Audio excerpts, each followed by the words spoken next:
ഇത് മാസ് മോട്ടോഴ്സിൽ നിന്നുള്ള Honda Activa വണ്ടി ജന സർവീസായിട്ട് വർക്കിന് കയറിയുണ്ട്. നമുക്ക് നിലവിൽ 20,500 കിലോമീറ്ററാണ് നിലവിൽ വണ്ടി മീറ്റർ കാണുന്നത്. മീറ്ററിൽ ഓടിയേക്കുന്നതായിട്ട് കാണണം കേട്ടോ. അപ്പോൾ നമുക്ക് അതിനകത്ത് പറഞ്ഞിരിക്കുന്ന കംപ്ലയിൻറ്റുകളൊന്നും ബാക്ക് ടയർ ചെക്ക് ചെയ്യാൻ കേസ് പറഞ്ഞിട്ടുണ്ട്. അതായത് ഇടയ്ക്കിടയ്ക്ക് എയർ കുറഞ്ഞുകൊണ്ട് കംപ്ലയിൻ്റ് ഉണ്ട്. പിന്നെ വാട്ടർ സർവീസ് ചെയ്യുക, ഓയിൽ ചെക്ക് ചെയ്തിട്ട് മാറ്റാം, general service, full checkup, break checkup, ഇതൊക്കെയാണ് മെയിനായിട്ട് പറഞ്ഞാണ് കേസ്. അപ്പോൾ നമ്മളതിൻ്റെ ബാക്ക് വീൽ അഴിച്ച് ബാക്ക് വീലിൻ്റെ ഭാഗം കൂടി നമ്മൾ ചെക്ക് ചെയ്യുന്നുണ്ട്. ജനറൽ സർവീസ് പറയുമ്പോൾ ഡീറ്റെയിൽ ആയിട്ട് നമ്മൾ ക്ലച്ച് അടക്കം അഴിച്ച് കൂട്ടത്തിൽ കൂടെ ചെക്ക് ചെയ്ത് പോകുന്നുണ്ട്. കാരണം ക്ലച്ച് ഗ്രീസിങ് കാര്യങ്ങളൊക്കെ ഉണ്ടെങ്കിൽ നമുക്ക് കൂട്ടത്തിൽ കൂടെ ചെയ്ത് പോകണം. അതിന് വേണ്ടിയിട്ടാണ് ക്ലച്ച് അതിനകത്ത് ഉൾപ്പെടുത്തിയേക്കുന്നത്. ക്ലച്ച്, ഫ്രണ്ട് ബുഷ് ഗ്രീസിങ്, ഇതെല്ലാം ജനറൽ സർവീസിലായിട്ട് വന്ന വർക്കുകളാണ്. അപ്പോൾ നിലവിൽ നമ്മൾ ബാക്ക് ബ്രേക്കിൻ്റെ ഭാഗം നമ്മൾ ചെക്ക് ചെയ്യാൻ വേണ്ടി അയച്ചിട്ടുണ്ട്. ബ്രേക്ക് ലൈനറൊക്കെ ഒന്ന് അഴിച്ച് ക്ലീൻ ചെയ്ത് റീസെറ്റ് ചെയ്താൽ മതി. അത്യാവശ്യം ഉപയോഗിക്കാറുണ്ട് ലൈനർ. ബ്രേക്ക് ക്യാം അഴിച്ചൊന്ന് ഗ്രീസ് ചെയ്തിടാം.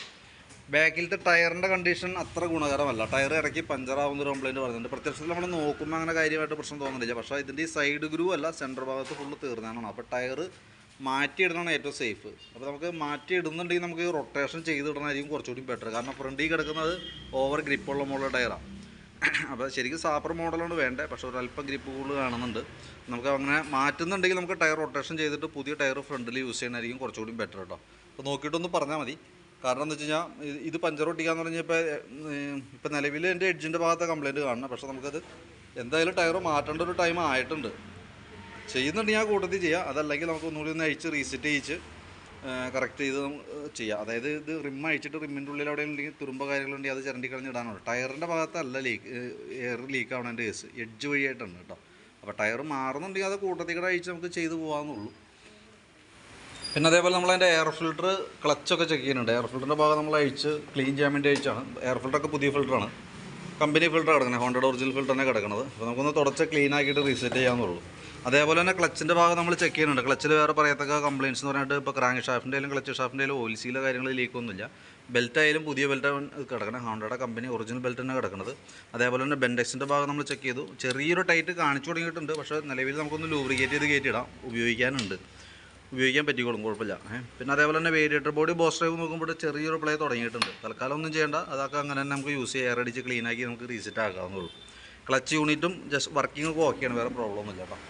പിന്നെ അതേപോലെ തന്നെ എഞ്ചിൻ ഹെഡിൻ്റെ ഭാഗത്തേക്ക് വരുമ്പോഴത്തേക്ക് ഇവിടെ ചെറിയൊരു ലീക്കേജ് ഉണ്ട്. അത് നമുക്ക് നോക്കുമ്പോൾ കാണാനായിട്ട് സാധിക്കും. താഴേക്ക് കാര്യമായിട്ട് ചാടി തുടങ്ങിയിട്ടില്ല, പക്ഷേ ലീക്ക് ഉണ്ട്. അത് കൈയോടെ ഗ്യാസ്കറ്റ് മാറ്റി വിടണമാണ് സേഫ് കേട്ടോ. അതേപോലെ തന്നെ ചോക്കിൻ്റെ കേബിൾ നമ്മൾ ചെക്ക് ചെയ്ത് വർക്കിംഗ് ഓക്കെയാണ്. ആക്സിലേറ്റർ കേബിൾ നോക്കി, ആക്സിലേറ്റർ കേബിളും വേറെ കുഴപ്പമൊന്നുമില്ല. വണ്ടി ഓടിക്കുമ്പോഴായാലും കാർബറേറ്ററിൻ്റെ ഭാഗത്ത് വേറെ പ്രോബ്ലം ഒന്നുമില്ല. ഓൾറെഡി നമുക്ക് ജനറൽ സർവീസിൽ കാർബറേറ്റർ ക്ലീനിങ് വന്നില്ല, നമ്മൾ അഡീഷണൽ പേ ചെയ്യേണ്ട വർക്കാണ്. ഓടിച്ച് നോക്കുമ്പോഴായാലും വേറൊരു കംപ്ലയിൻറ്റോ കാര്യങ്ങളൊന്നും കാർബറേറ്ററുമായി ബന്ധപ്പെട്ട് നമുക്ക് തോന്നുന്നില്ല കേട്ടോ. അപ്പോൾ അത് ജസ്റ്റ് എന്തെങ്കിലും ഉണ്ടെങ്കിൽ നമുക്ക് കൂട്ടത്തിൽ ചെയ്തു പോകാം. ഇപ്പം നിലവിലൊന്നും ചെയ്യേണ്ട ആവശ്യമില്ല.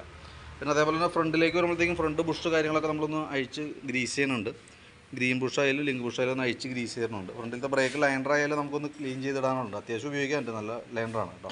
ക്യാമൊക്കെ ഒന്ന് അഴിച്ച് ഗ്രീസ് ചെയ്യുക, റീസെറ്റ് ചെയ്യുക. അത്രയും കേസാണ് മെയിനായിട്ട് നമുക്ക് ഫ്രണ്ടിൽ വരാം. ബ്രേക്കിൻ്റെ ഈ ഒരു കേബിൾ ഔട്ടർ വലിച്ചിൽ തുടങ്ങിയിട്ടുണ്ട്. തൽക്കാലം കുഴപ്പമില്ല, നമുക്ക് ഉപയോഗിക്കാം. പരമാവധി യൂസ് ചെയ്തിട്ട് മാറ്റിയാൽ മതി, വേറെ പ്രശ്നമൊന്നുമില്ല. പിന്നെ അതേപോലെ തന്നെ ഫ്രണ്ടിലത്തെ ടയറും ഈ പറഞ്ഞ രീതിയുടെ പുതിയ ടയറാണ്, വലിയ പഴക്കമായിട്ടില്ല. പക്ഷേ നമുക്ക് ഫ്രണ്ടിൽ ഇങ്ങനെ യൂസ് ചെയ്യുന്ന സമയത്ത് കുറച്ചും കൂടി ബെറ്റർ എനിക്ക് തോന്നുന്നു അപ്പോളോ അല്ലെങ്കിൽ MRF അങ്ങനെ ഏതെങ്കിലും യൂസ് ചെയ്യണമായിരിക്കും കുറച്ചും കൂടി ബെറ്റർ കേട്ടോ. കാരണം ഇത് ഓടിക്കുമ്പോൾ തന്നെ നമുക്കൊരു ചാട്ടം വരാൻ സാധ്യതയുണ്ട്. ഇവിടെ നോക്കുമ്പോൾ ടയറിൻ്റെ തേമാനം കണ്ടാൽ ഒരു ചെറിയൊരു കയറ്റിറക്കം പോലെ വന്നിട്ടുണ്ട്. അപ്പോൾ ടയർ ഇനിയിപ്പോൾ മാറ്റിയില്ലെങ്കിലും ടയർ മാറ്റണ സമയത്ത് ഈ ടയർ ഇങ്ങനെ തന്നെ ബാക്കിലേക്ക് ഇട്ടിട്ട് പുതിയ ടയർ ഫ്രണ്ടിലിടാനായിരിക്കും എപ്പോഴും നല്ലത്. അപ്പോൾ ഞാനിപ്പോൾ എസ്റ്റിമേറ്റിനകത്ത് ടയർ കൂടെ ഉൾപ്പെടുത്തിയിട്ടുള്ള എസ്റ്റിമേറ്റ് പറയാം, നോക്കിയിട്ട് പറഞ്ഞാൽ മതി. അപ്പോൾ നമുക്കതനുസരിച്ച് ചെയ്യാം. ഓക്കെ, വേണ്ടെങ്കിൽ നമുക്ക് ഒഴിവാക്കാം. ജസ്റ്റ് ഞാൻ എസ്റ്റിമേറ്റിൽ ഉൾപ്പെടുത്തിയേക്കാൻ എന്തെങ്കിലും കേട്ടോ. പിന്നെ അതേപോലെ തന്നെ ബാറ്ററി നമ്മളൊന്നും ചെക്ക് ചെയ്തുകൊണ്ടുണ്ട്. എക്സൈൻ്റെ ബാറ്ററിയാണ് വണ്ടിയിൽ ഇരിക്കുന്നത്. വോൾട്ട് കാര്യങ്ങൾ നോക്കുമ്പോൾ 13 വോൾട്ട് വരെ കാണുന്നുണ്ട്, 13.12 വോൾട്ട് കാണിക്കുന്നുണ്ട്. അപ്പോൾ ജസ്റ്റ് ഞാൻ അതിൻ്റെ ബാറ്ററി ഒന്ന് ലോഡ് ടെസ്റ്റ് നടത്തി നോക്കുന്നുണ്ട്, ബാറ്ററി കണ്ടീഷൻ അറിയാൻ വേണ്ടിയിട്ട്. അപ്പോൾ നിലവിലിനകത്ത് 7.92 റേഞ്ചിലേക്കൊക്കെ ആയിട്ടുണ്ട്.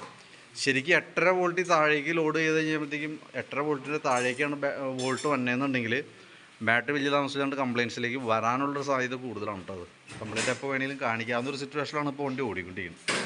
പിന്നെ പ്ലഗിൻ്റെ ഭാഗം നോക്കി, പുതിയ പ്ലഗ് കിടക്കണം, ക്ലീൻ ചെയ്തിട്ടാൽ മതി. സെക്കൻഡറി ഫിൽറ്റർ യൂണിറ്റ് പൊടിഞ്ഞൊടുക്കിയിട്ടുണ്ട്. അത് സ്പോഞ്ച് ടൈപ്പാണ്. ഏകദേശം നമുക്കൊരു 50 രൂപ നമുക്ക് അതിന് കോസ്റ്റ് ഉണ്ട്. അത് നമുക്കൊന്ന് മാറ്റിയിട്ടേക്കാം. അതേപോലെ തന്നെ എഞ്ചിൻ ഓയിലും മാറ്റുന്നുണ്ട്. അപ്പോൾ ഞാൻ അതിൻ്റെ ഏകദേശം ഒരു എസ്റ്റിമേറ്റ് നോക്കിയിട്ട് അതിൻ്റെ ഡീറ്റെയിൽസ് വാട്സാപ്പിലേക്ക് ഇടാം. വീഡിയോ കണ്ടുമ്പോൾ നോക്കിയിട്ടൊന്ന് റിപ്ലൈ ഇട്ടാൽ മതി. എഞ്ചിൻ ഓയിലും ആ ടയർ അടക്കാം കേട്ടോ. അപ്പോൾ നോക്കിയിട്ട് വീഡിയോ കണ്ടിട്ട് റിപ്ലൈ ഇടാം. അതനുസരിച്ചിട്ടാണ് നമ്മൾ ചെയ്യുള്ളൂ. എന്തെങ്കിലും കണ്ട കംപ്ലയിൻറ്റുകൾ നമ്മൾ പരമാവധി എല്ലാ ഭാഗവും തന്നെ ശ്രദ്ധയിൽപ്പെടുത്തിയിട്ടുണ്ട്. അപ്പോൾ അതടക്കമുള്ളൊരു എസ്റ്റിമേറ്റാണ് നമ്മൾ പ്രിപ്പയർ ചെയ്യണത്. അതിൻ്റെ ഡീറ്റെയിൽസും വാട്സാപ്പിലേക്ക് സെൻഡ് ചെയ്തിടാം, വീഡിയോ എസ്റ്റിമേറ്റ് സഹിതം. ഓക്കെ.